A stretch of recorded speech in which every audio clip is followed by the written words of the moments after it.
हर किस्म जी हमदें सना हिकिड़े अल्लाह वहदहू ला शरीक लो जे लाइक़ अने सज़ावार आहे, जेको अल्लाह कुल काइनात जो तना ख़ालिक ऐं मालिक आहे।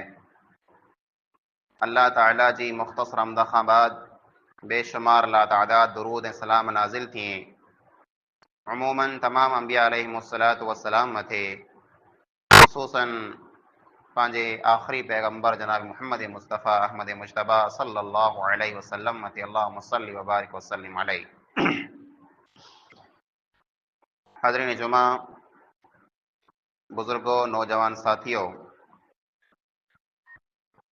अॼु जे हिन जुमे में ख़ुतबे जो उनवान आहे तौहीद जी अज़मत अने शिरक जी मज़म्मत।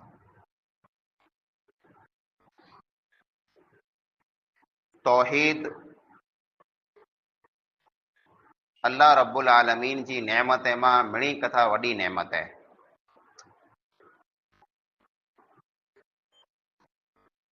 नीकी में जा मिणी कथा वॾी नीकी तौहीद जी नीकी है। अने गुनाह में जा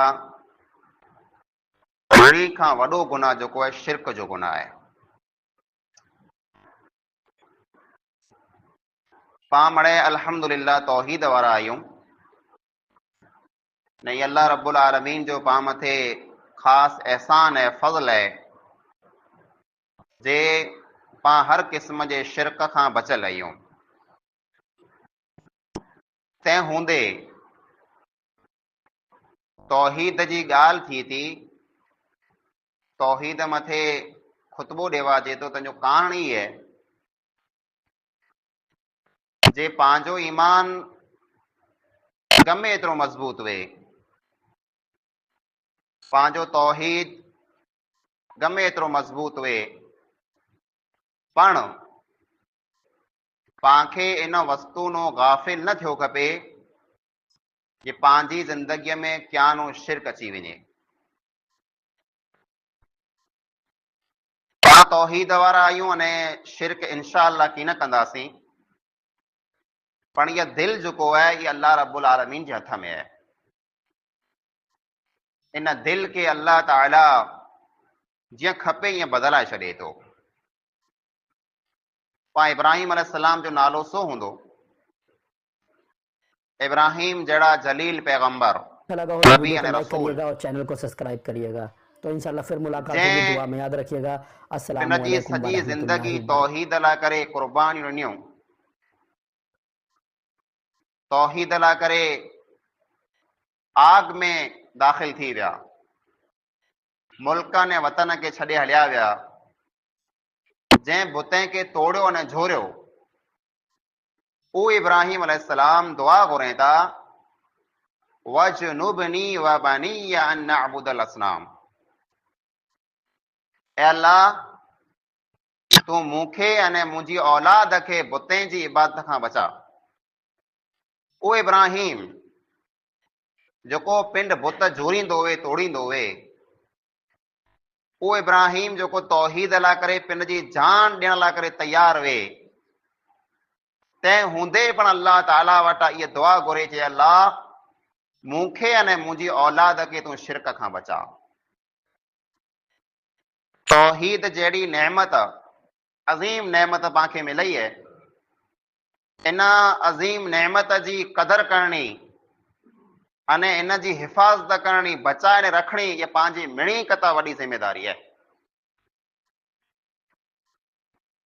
अने जेकॾहिं पंहिंजी ज़िंदगीअ में शिरक अची वियो, पंहिंजी ज़िंदगीअ में अहिड़ो को कमु अची वियो, अमल अची वियो, या पंहिंजी ज़बान मां अहिड़ा ॿोल निकिरी विया, अहिड़ा अल्फाज़ निकिरी विया जेको कुफ्र वारा, शिरक वारा आहिनि, त रुगो पां न, अल्लाह रब्बुल आलमीन पंहिंजे प्यारे पैगंबर हजरत मुहम्मद मुस्तफ़ा सल्लल्लाहु अलैहि वसल्लम के चएं वलक़द ऊहिय इलैक व इलल लदीन मिन क़ब्लिक लइन अशरकत लयहबतन अमलुक। ए नबी सल्लल्लाहु अलैहि वसल्लम, पाण खां पहिरीं जेतिरा पैगंबर रसूल नबी आया उन मिणी नबीअ मथे टोटल नबीअ मथे असां इहा वही नाज़िल कई अने आम मथे पण असां इहा वही नाज़िल कई आहे जे आम जा पण कंहिं नबीअ ने पैगंबर शिरक कयो त उन जा टोटल अमल बर्बाद थी वेंदा। नबी सल्लल्लाहु अलैहि वसल्लम खे अल्लाह चए ला इन अशरकत लयहबतन अमलुक, ऐ नबी सल्लल्लाहु अलैहि वसल्लम आंजी ज़िंदगीअ में शिरक अचे ऐं पण जेकॾहिं शिरक कयो त आंजा पण अमल मड़े बर्बाद थी वञे। मुंहिंजा अज़ीज़ भाइरो, अॼु जे ज़माने में क़िस्मे क़िस्मे जा शिरक, क़िस्मे क़िस्मे जा खुराफात पंहिंजी ज़िंदगीअ में, पंहिंजे मुआशरे में, पंहिंजी क़ौम में, पंहिंजी जमात में हर हरा दाख़िल थिए पिया। अने पांखे इन वस्तु जी ख़बर पण न आहे। नबी मोहतरम सल्लल्लाहु अलैहि वसल्लम फरमायो ला तक़ूमु अस्साअतु हत्ता तलहक़ क़बाइलु मिन उम्मती बिल मुशरिकीन, क़यामत तेसि ताईं क़ाइम की न थींदी जेसि ताईं मुंहिंजी उम्मत में जा अमोक कबीला मुशरिक भेरा थी वेंदा, बुतनि जी पूॼा कंदा, शिरक कंदा। अॼु जो इंसान चए थो जो नबी सल्लल्लाहु अलैहि वसल्लम जी उम्मत शिरक न करे सघे, पण दरगाह मथे वञणो, मज़ार मथे हाज़िरी ॾियणी, उते चादरूं चढ़ाइणियूं, उन्ही वटां दुआ घुरणी, उते सजदा करणा, उते कुर्बानी करणी, ई टोटल अने टोटल शिरक जा अमल आहिनि। अज़ीज़ भाइरो, जॾहिं पाण ॾिसूं था जे क़ौमूं मर्द अने औरतूं ॿार बच्चा नंढा वॾा अहिड़ी गर्मीअ में, अहिड़े गरम मौसम में सैकड़ों किलोमीटर पंध करे पगे पगे अचनि पिया रोडे मथा, रस्ते मथा, अने इन अमल के, इन पंध के, इन सफ़र के उहो सवाब जो कम सम्झनि था, कुला अचनि था। एतिरे लाइ करे जे असीं हाज़िरी ॾेई अचूं, असीं उते कुर्बानी करे अचूं, उते सजदो करे अचूं त असांजूं मन्नतूं पूरियूं थी वञे।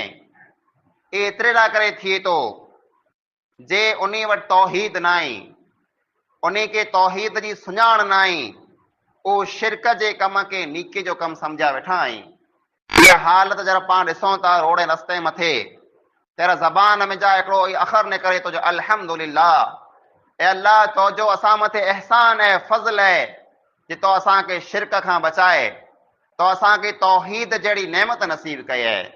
अने पंहिंजा उ वड़ियल, पंहिंजा उ बुज़ुर्ग, पंहिंजा उ वॾा जंहिं तौहीद लाइ करे कुर्बानियूं ॾिनियूं, तौहीद लाइ करे ॾुख ॾिठा, अने पंहिंजे माहौल में, पंहिंजी क़ौम में, पंहिंजे समाज में, पंहिंजे इलाइक़े में हर जॻह मथे तौहीद खे आम करे छॾियो।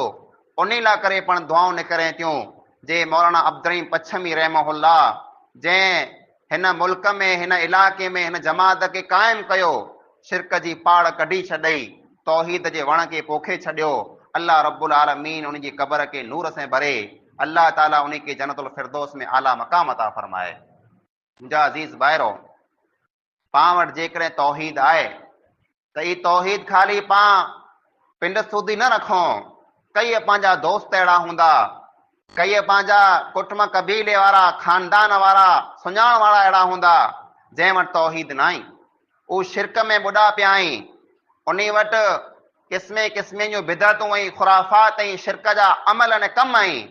पाण मथे मिणी कता पहली ज़िम्मेदारी इहा बने थी जे पंहिंजो दोस्त वे, पंहिंजो जेकॾहिं सुञाण वारो वे, पंहिंजो जेकॾहिं कुटुंब ऐं कबीले वारो वे, गमे इंसान वे जे शिरक में आहे त पहली पंहिंजी ज़िम्मेदारी इहा बने थी जे पाण उनखे शिरक खां रोकियूं।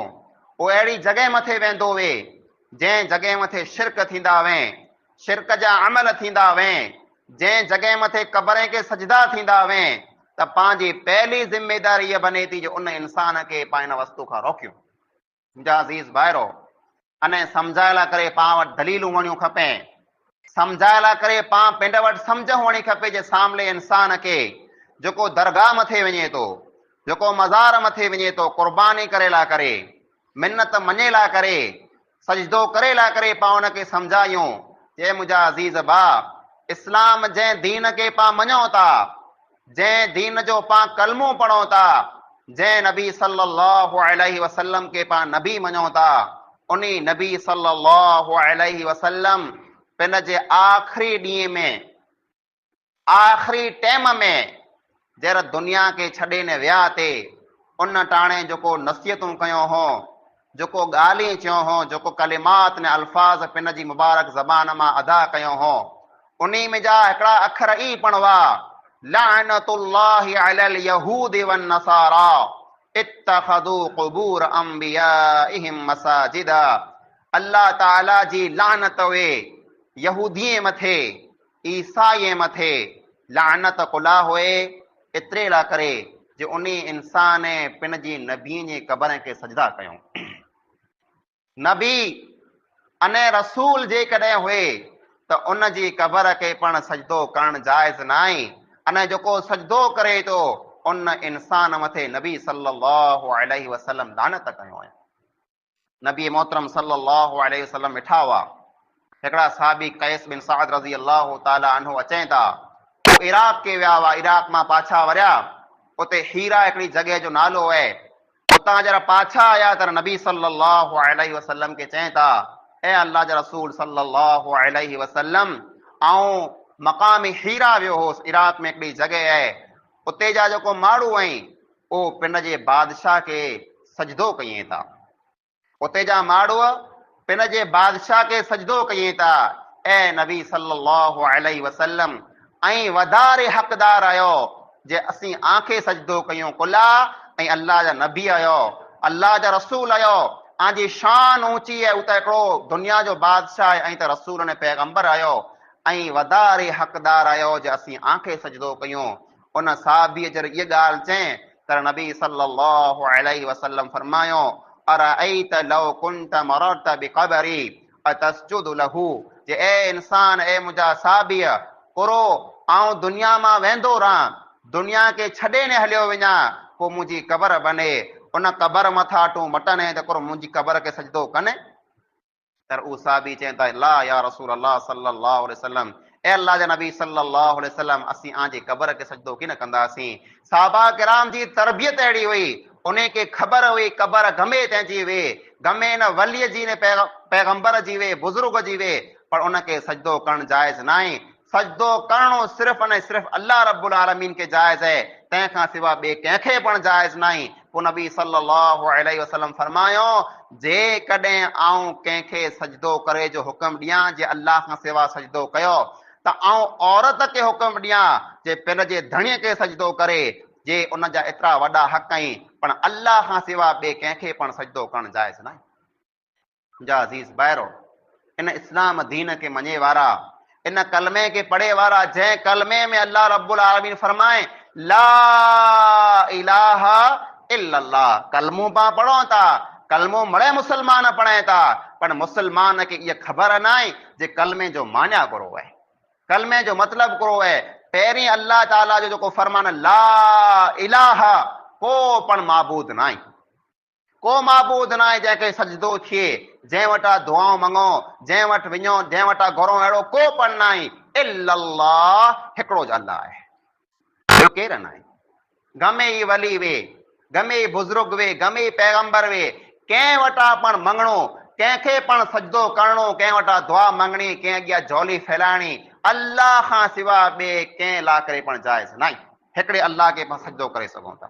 अने अल्लाह ताला क़ुरान करीम में फरमाए, फमन यकफुर बित्तागूत व युमिन बिल्लाह फक़द इस्तमसक बिलउरवतिल वुस्क़ा ला इंफ़िसाम लहा, जेको इंसान तागूत जो इनकार करे, यानी अल्लाह खां सवाइ जंहिंजी पूॼा थी थी, अल्लाह खां सवाइ जंहिंखे पण सजदा थिए था, अल्लाह खां सवाइ जंहिं वटां पण घुराजे थो, जेको इंसान मरी विया, क़बर में दाख़िल थी विया, उन वटां जेको झोलियूं फैलाए मङे था, इन मिणी वस्तुअ जो जेको इंसान इनकार करे, व युमिन बिल्लाह, अने अल्लाह ताला मथे ईमान रखे, फक़द इस्तमसक बिलउरवतिल वुस्क़ा ला इंफ़िसाम लहा, तो उन इंसान अहिड़ी रस्सीअ खे पकड़े लाथें जेको रस्सी एतिरी मज़बूत है जे कॾहिं टुटे वारी न आहे अने इहा रस्सी हिन इंसान खे जन्नत में कोठे वेंदी। मुंहिंजा अज़ीज़ भाइरो, अॼु जो मुस्लमान पंहिंजो भाउ पंहिंजी क़ौम जो पंहिंजो सुञाणू कई अहिड़ा इंसान तव्हांखे मिलंदा जेको कई वणे खे कई पथरे खे पण पूॼी पिया, वण खे बरकत वारो सम्झी वणे मथे वञी करे टंगी पिया, कंहिं पथरे खे बरकत वारो सम्झी पत्थर घर में रखे पिया, कुला इन से बरकत अचींदी। कंहिं वण मथे झंडी लगाए अचींदा, कंहिं वण में वञी चादर लगाए अचींदा, कंहिं वण में वञी को कागरियूं टंगे अचींदा, कुला इन से असांखे फ़ाइदो मिलंदो। अल्लाह रब्बुल आलमीन पाण खे मुसलमान बनाए त पंहिंजो अक़ीदो पण ई बनाए जे नफ़े अने नुक़सान जो मालिक सिर्फ़ अने सिर्फ़ अल्लाह ताला आहे। अल्लाह खां सिवा ॿियो को पण न आहे जेको नफ़े ऐं नुक़सान जो मालिक हुए। ऐं ॾिसंदा इहे वण अहिड़ा मिलंदा जंहिं वण मथे झंडियूं लॻियूं पियूं आहिनि, जंहिं वण मथे कपिड़ा जो कोई टंगिया पिया आहिनि, जंहिं वण मथे कई कागरिया टंगिया पिया आहिनि, कुला जे पीर साहिब हितां गुज़रिया हुआ, हिते वेसाई खयो हो, हिते जेको पाणी पीतो हो उहो वण बरकत वारो आहे, इन वण हेठि जेको वेंदो उनजी मुराद पूरी थी वेंदी। इन वण हेठि जेको वेंदो उनजी जेको आहे मिन्नत पूरी थी वेंदी। अहिड़ा मुस्लमान जा अक़ीदा बणिया पिया आहिनि। न्यारो नबी मोहतरम सल्लल्लाहु अलैहि वसल्लम जे ज़माने में इन वस्तु जो जेको आहे नबी सल्लल्लाहु अलैहि वसल्लम कीअं रद्द कयो हुयो। साहबा किराम जंगे हुनैन जे मौक़े मथे हिकिड़े फेरा विया पे सफ़र मथे, जंगे हुनैन जो मौक़ो आहे, हिकिड़े हंध मथां मटिया साहबा किराम त हिकिड़ो वण हो, उन वण में काफ़िर अने मुशरिक जेको आहे पंहिंजा हथियार टंगींदा हुआ, तलवार वे तीर वे जेका पण हथियार हूंदा हुआ उन वण में टंगींदा हुआ। एतिरे लाइ करे टंगींदा हुआ जे इन से इन मुंहिंजा बरकत अचींदी, इन हथियार में बरकत अचींदी।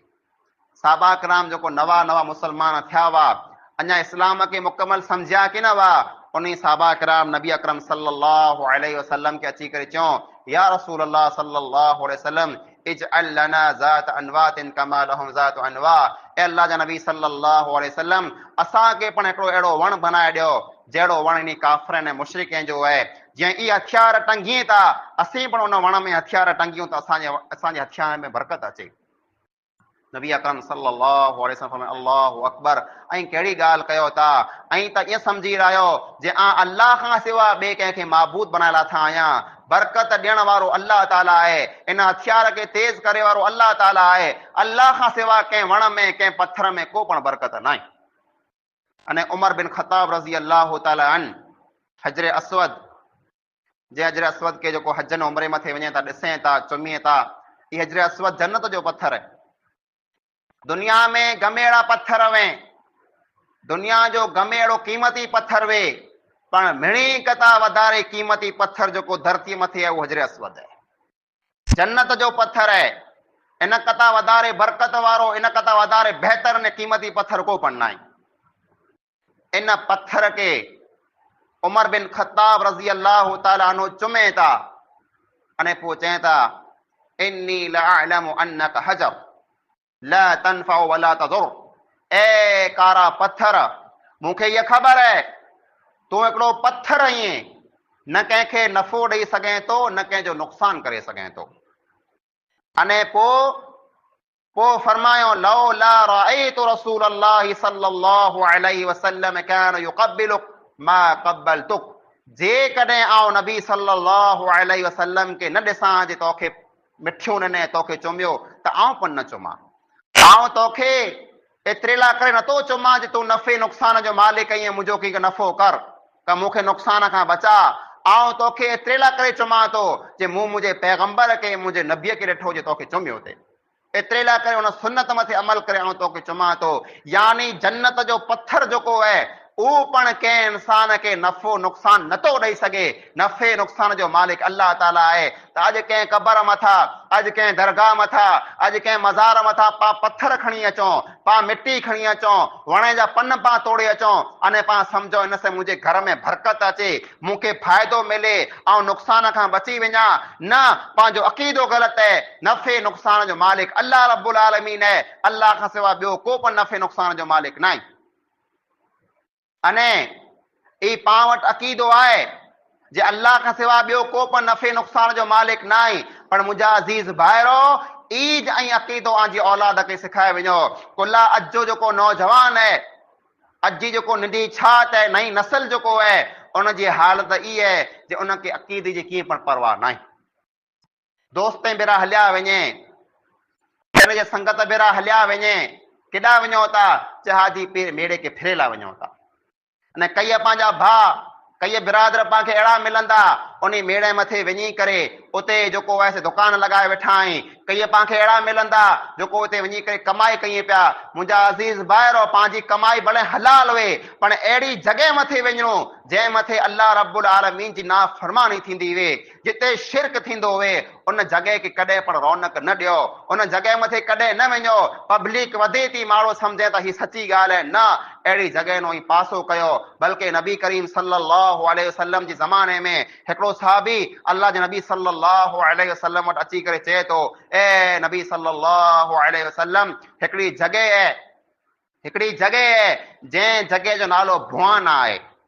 भुआना नाले जी जॻह आहे, उन जॻह मथे आउं हिकिड़ो उठ ज़बा करणु चाहियां थो। मूं मां त नज़र मञाई वई जे मुंहिंजो ही कमु जेकॾहिं थी वियो त आउं भुआना वञी करे हिकिड़ो उठ ज़बा कंदुसि। नबी सल्लल्लाहु अलैहि वसल्लम फरमायो, जंहिं जॻह मथे तूं उठ ज़बा करणु चाहीं थो कुरो उते ज़माना जाहिलियत में को बुत रखियल हो? उन साहबीअ चए न उते बुत रखियल न हो। पोइ पुछियो कुरो ज़माना जाहिलियत में उते मेड़ो लॻंदो हो? चए न उते मेड़ो पण कीन लॻंदो हो। त नबी सल्लल्लाहु अलैहि वसल्लम फरमायो, वञ त तूं तुंहिंजी कुर्बानी करे अच। यानी इन हदीस में जा नबी सल्लल्लाहु अलैहि वसल्लम पांखे पैगाम ॾिनो, जंहिं हंध मथे मेड़ो लॻंदो हुए, जंहिं हंध मथे बुत रखियल हुए, जंहिं हंध मथे अल्लाह ताला जी नाफ़रमानी थींदी हुए, उन जॻह मथे पांखे न वियो खपे। पिन पैगंबर सल्लल्लाहु अलैहि वसल्लम पिन जे बारे में दुआ घुरिया हुआ, फरमायो हो वला तजअलू कबरी ईदा, मुंहिंजी कबर खे ऐं ईद न बनाइजा, मुंहिंजी कबर मथे मेड़ो न लॻाइजा, मुंहिंजी कबर मथे ईअं बेरा न थी जा जीअं माण्हू ईद में बेरा थी था। नबी सल्लल्लाहु अलैहि वसल्लम पांखे नसीहत करे चई विया जे मुंहिंजी कबर मथे मेड़ा न लॻाइजा। अॼु जो मुस्लमान जेको आहे कुॼाणे कंहिं कबर मथे मेड़ा लॻाए वेठो आहे। अहिड़ी जॻह मथे वञिणो, फिरेला वञिणो हुए, न्याण वञिणो हुए त पण न वियो खपे। कुला अल्लाह रब्बुल आलमीन फरमाए थो वला तआवनु अलल इस्मि वल उद्वान, बुराई जे कम में, गुनाह जे कम में, नाफरमानी जे कम में हिक ॿिए खे सपोर्ट न कयो। पंहिंजो सपोर्ट मिले थो, पंहिंजो सपोर्ट मिले थो, पाण उते वञूं था, उते नियारियूं था, उते खियूं था, उते पियूं था, उते ख़र्चा कयूं था, त जेके पण उते इंसान रहिया जेको हिन मेड़े खे लॻाए वेठा आहीं, अॻूं वधाई पिया, शिरक जा कम कई पिया, उन खे सपोर्ट मिले थो, उन खे सहायता मिले थी, उन जो हौसलो वधे थो। पाण खे हिन वस्तु नो मुकम्मल परहेज़ कयो खपे, पाण खे हिन वस्तु नो मुकम्मल बचियो खपे। अल्लाह रब्बुल आलमीन रोज़ीअ जा ॿिया कई दरवाज़ा खोले छॾे, हलाल तरीक़े से कमायो, पुला उते पाण वञी करे कमायूं, पुला पाण उते रौनक बनो, पुला पाण उते वञी करे सोड़ कयूं। न मुंहिंजा अज़ीज़ भाइरो, पंहिंजो तौहीद इन वस्तु खे जेको आहे बर्दाश्त नथो करे, पंहिंजो तौहीद पाण खे रजा नथो ॾे जे अहिड़े पिण में पाण वञो जंहिं पिण में अल्लाह ताला जी नाफ़रमानी थींदी हुए, जंहिं पिण में अल्लाह ताला जे साथ शिरक थींदो हुए। पाण मिड़ी मुस्लमान खे बचियो खपे। अने पाण रुगो पिंड न बचो, पंहिंजी औलाद खे पण पाण इहा नसीहत करे वञो। पंहिंजो पुत्र वे, पंहिंजो भाउ वे, पाण नंढो वे, उनखे नसीहत कयो जे अहिड़े पिण में न वञो, अहिड़ी जॻह मथे न वञो, हर क़िस्म जे शिरक खां बचो। अल्लाह ताला क़ुरान करीम में फरमाए ववस्सा बिहा इब्राहीम बनीहि व याकूब या बनिया इन्नल्लाह अस्तफा लकुमुद्दीन फला तमूतुन्ना इल्ला व अंतुम मुस्लिमून। अने यादि कयो इब्राहीम अलैहिस्सलाम अने याकूब अलैहिस्सलाम पिन जी औलाद खे नसीहत कयो हो, ए असांजा पुत्र, अल्लाह रब्बुल आलमीन पांखे हिकिड़ो दीन ॾिने, उन दीन मां कॾहिं पण हथ न कढजा। आ मथे मौत अचे ताईं मुस्लमान हुअणा खपो ऐं सचा हुअणा खपो, हिकिड़े अल्लाह वारा हुअणा खपो, अल्लाह खां सवाइ ॿिए कंहिंखे सजदो करे वारा न हुअणा खपो। ई पंहिंजो तौहीद आहे जेको पांखे मिलियो आहे, अल्लाह रब्बुल आलमीन जी वॾी नेमत आहे, इन जी कदर कयो, इन तौहीद जी हिफ़ाज़त कयो। हर क़िस्म जे शिरक खां बचो, हर क़िस्म जे शिरक खां बचो। पंहिंजे घर में, पंहिंजी आकाए में, पंहिंजी फैमिलीअ में, पंहिंजे कुटुंब में, पंहिंजे पाड़े में, पंहिंजे ॻोठ में, पंहिंजी क़ौम में किथे पण शिरक न हुअणो खपे। शिरक में जेकॾहिं कोई इंसान आहे उनखे ॿाहिरि कढो, उनखे तौहीद सम्झायो, तौहीद साम्हूं खणी अचो अने अहिड़े पिड़ में न वञो, अहिड़ी जॻह मथे न वञो जिते शिरक जा कम थींदा हुए। अल्लाह रब्बुल आलमीन खां दुआ आहे जेकी पण ॻाल्हि पाण क़ुरान ऐं हदीस मुताबिक़ सुयूं, अल्लाह रब्बुल आलमीन पाण मिणी खे अमल करी तौफ़ीक़ अता फरमाए। अल्लाह ताला पाण मिणी मुसलमान भाई खे हर क़िस्म जे शिरक खां बचाए। अल्लाह ताला पाण खे तौहीद जी हिफ़ाज़त करी तौफ़ीक़ अता फरमाए। अल्लाह ताला पाण गुनहगार ऐं ख़ताकार आहियूं, अल्लाह ताला पंहिंजे गुनाह खे ख़ता खे माफ़ फरमाए। जैसे पाण खे जियारे इस्लाम मथे जियारे अने पंहिंजो ख़ात्मो ला इलाहा इल्लल्लाह मुहम्मद रसूलुल्लाह मथे फरमाए। आमीन सुम्मा आमीन व आखिरु दअवाना अल्हम्दुलिल्लाहि रब्बिल अच्छा आलमीन। लगा हो तो वीडियो को लाइक करिएगा और चैनल को सब्सक्राइब करिएगा। तो इंशाल्लाह फिर मुलाकात होगी, दुआ में याद रखिएगा। अस्सलामु अलैकुम व रहमतुल्लाहि।